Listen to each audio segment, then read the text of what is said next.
coup, c'était vraiment quelque chose de vraiment formateur et amusant aussi, je dois avouer. Le jour avant le premier tour, je me suis pété le pouce. Du coup, c'était voilà, en fait, le fait d'arriver à gérer tout ça, à les porter au premier tour corsaire. En fait, on danse souvent ensemble dans les galas des Italiens. Gratifiant quand on travaille souvent avec quelqu'un, c'est qu'au bout d'un moment, on commence à apprendre à connaître cette personne, comment elle va bouger à ce moment-là, même si elle est fatiguée, qu'est-ce qu'elle va faire, hein, et voilà. Du coup, au fur et à mesure de travail, on se connaissait toujours mieux, du coup, on savait mieux rattraper, où il y avait plus de regards, plus d'intention, etc. Voilà. On s'est mis avec Bianca et surtout Karl, Paquette, qui nous a aidé, nous avait vraiment aidé tous les jours, on le voyait au moins 1h30 pour travailler. Déjà, c'est l'homme qu'il est, dans le sens comment il s'est construit, même en tant que danseur, en étant toujours très respectueux, très régulier, tout le travail et tout ça. Et en plus, c'est quelqu'un qui sait vraiment comment parler à ses propres élèves.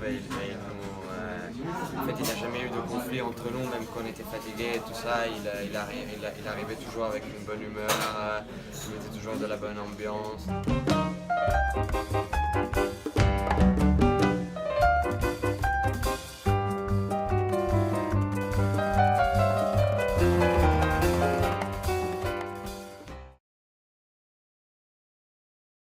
La répétition, elle devait commencer, je dirais, vers 22h, quelque chose comme ça, et la pluie a commencé à tomber, donc on a finalement attendu presque 3h30. Ça a été vraiment très très dur parce qu'on était déjà chaud, préparé, prêt à aller en scène et tout ça pour faire un bon filage et aller dormir, et voilà.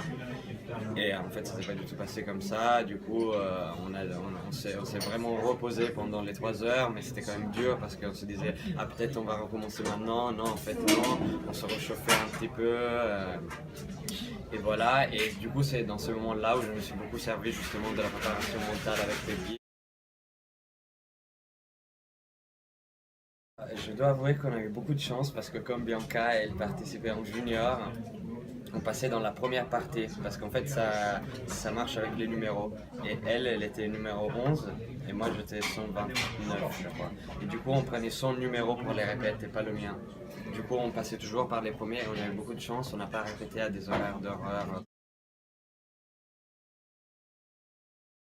Peut-être le pire c'était minuit et 1h. Je pense que c'était dans une école primaire. Il y avait un espèce de studio. Je ne sais même pas comment le décrire parce que déjà il était tout petit. Et en plus, le sol, il était pas droit en fait. Il y avait des bosses, ça glissait, et c'était hyper dur. On pouvait même pas faire la barre presque. En fait, c'est très formateur parce que ça apprend quand même, il faut s'habituer à être concentré et à faire n'importe où et pas être ah non, ça j'aime pas parce qu'il n'y a pas le sol comme ça. Bah, là, on était obligé de le faire, sinon on ne pouvait pas répéter.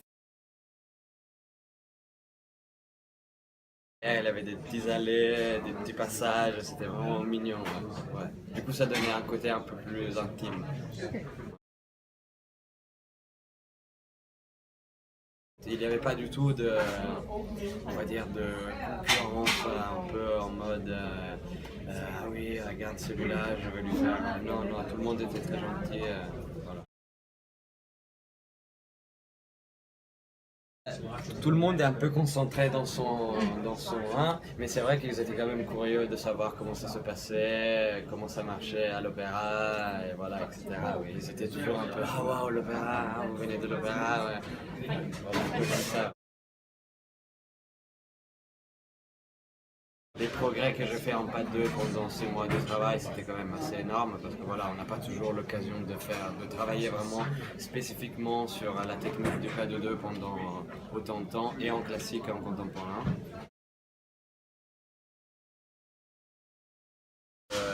moi, rien que le travail qu'on avait fait, on avait déjà gagné avant d'y aller. Enfin, pour moi, c'était ça qui était important. Spacco tutto. Non, ça veut dire on casse tout.